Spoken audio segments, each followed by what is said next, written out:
намаздын фарздары төрт фарзы бар экен. Биринчиси жүзүбүздү жуу. Жүзүбүзгө кайсылар кирет?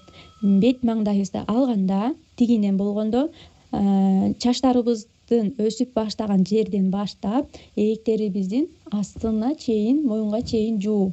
Ал эми горизонталь алганда кулактардын жумшагына чейин суу жетиш керек. Чачтын түбүнөн кулак эектеринин астына чейин жүз болуп эсептелет.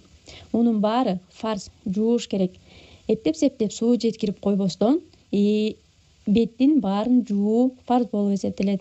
Өзгөчө айымдар макияжда майлуу, суу өтпөгөн туш, помада, тен, крем болсо өтпөй калат. Аны атайын умывашка же самын менен жууп кетириш керек. Суу териге жетпей калса, дарат өтпөй калат, дарат кабыл болбой калат. Көздүн ичине суу киргизүү фарз эмес. Анткени көзгө суу кирсе, бизге кандайдыр бир кыйынчылык жаратат. Эгерде көздүн кычыгына, астына туш же башка бир калдыктар түшүп калса, аны алып коюу жетиштүү, дарат өткөн болот. Экинчи фарзы колуңарды чыканак менен бирге жуугула. Чыканакка чейин эмес, чыканакты кошуп жуу фарз. Үчүнчүсү баштын 1/4 бөлүгүн масх тартуу. Масх деген сылоо дегенди түшүндүрөт.